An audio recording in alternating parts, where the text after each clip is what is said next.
Sunnah dalam salat itu terbagi menjadi dua. Ada sunnah ab'ad, ada sunnah hayat. Sunnah hayat akan teman-teman ketahui ketika teman-teman sudah memahami sunnah ab'ad.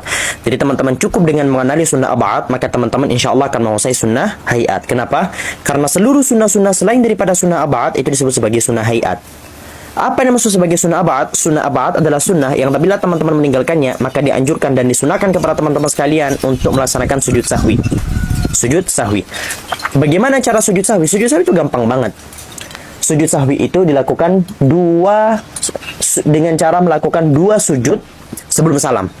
Jadi setelah selesai membaca tasyahud, sebelum salam, teman-teman sujud lagi dua kali, sujud, kemudian duduk di antara dua sujud, kemudian sujud lagi, kemudian bangun, kemudian salam. Assalamualaikum, assalamualaikum. Selesai. Kewajiban saat sujud beserta sunnah-sunnah saat sujud itu sama sebagaimana yang sempat kita mention kemarin pada saat kita membahas dan mendetailkan perihal sujud. Persis, cis. Jadi harus nyentuh 7 anggota badan, ya, harus neken, harus pokoknya semua syarat-syarat yang kemarin kita sempat bahas saat sujud sama. Begitu pula dengan doanya.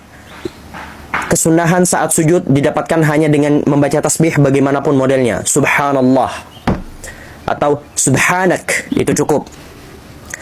Lebih dianjurkannya lagi membaca Subhana Rabbiyal A'la wa bihamdi. Sekali cukup? Cukup. Lebih dianjurkan 3, lebih dianjurkan 5, lebih dianjurkan lagi 7, lebih dianjurkan lagi 9, lebih dianjurkan lagi 11.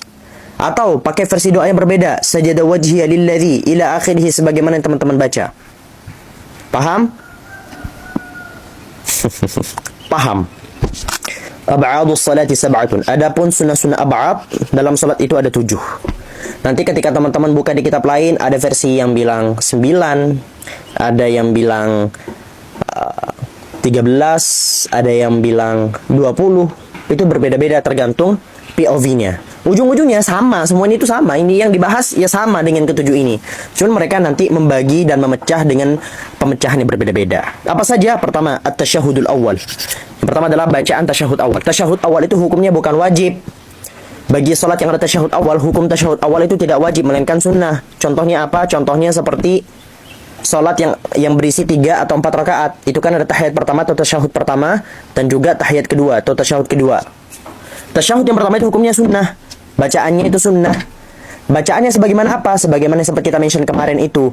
Andai kata ada sebagian dari bacaan yang tidak sempat teman-teman baca pada apa yang kita mention kemarin, maka dianjurkan bagi teman-teman itu untuk sujud sahwi. Kenapa?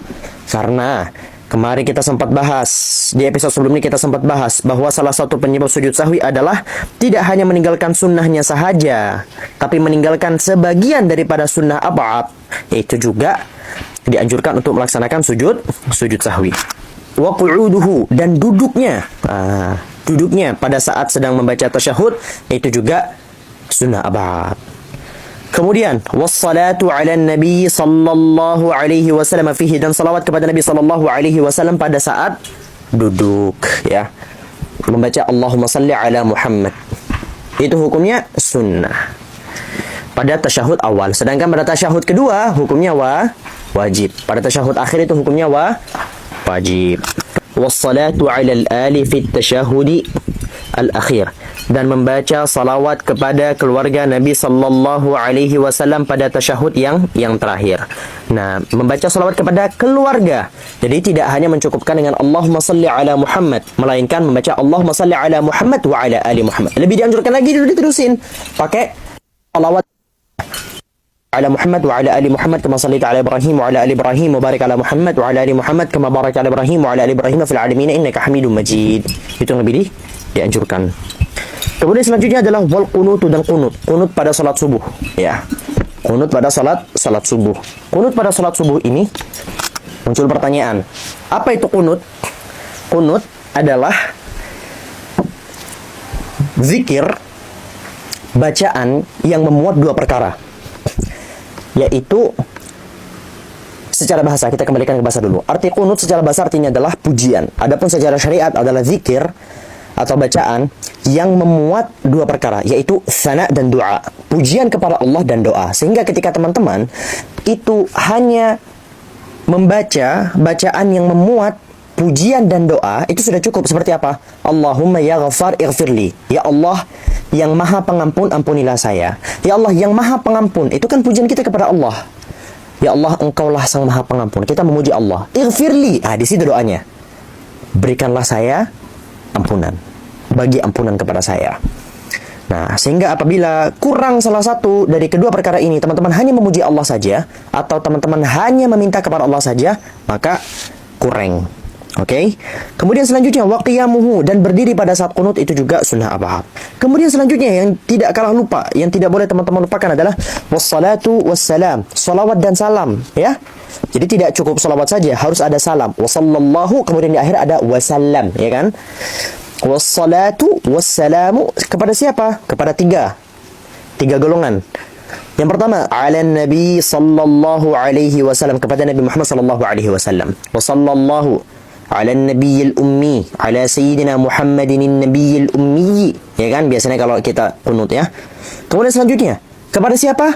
Wa alihi wa ala alihi, dan kepada keluarga Nabi sallallahu alaihi wasallam. Sehingga ketika teman-teman hanya selawat kepada Nabi Muhammad saja, kemudian tidak kepada keluarganya, sujud sahwi. Atau kepada keluarganya doang, tidak kepada Nabi Muhammad. Ini aneh banget ini. Sujud sahwi. Wa sahbihi, dan juga kepada sahabat-sahabat Nabi sallallahu alaihi wasallam. Jadi salawat dan salamnya, salawat dan salam, bukan salawat doang, bukan salam doang. Salawat dan salamnya harus tercurahkan kepada siapa? Kepada Nabi Muhammad, kepada keluarga Nabi Muhammad, dan kepada sahabat Nabi Muhammad. Kurang satu, maka sujud sahwi.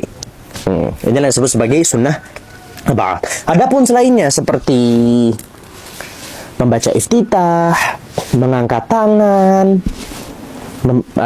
dan mengucapkan amin, mengucapkan a'udzu pada saat sholat, membaca tasbih pada saat sujud dan sebagainya, itu semua adalah sunnah hayat yang tidak dianjurkan untuk sujud sahwi. Fahimtum? Hadza wallahu subhanahu wa ta'ala a'lam bissawab. Subhanakallahumma wa bihamdika asyhadu an la ilaha illa anta astaghfiruka wa atubu ilaik. Wassalamu alaikum warahmatullahi wabarakatuh. Bye bye.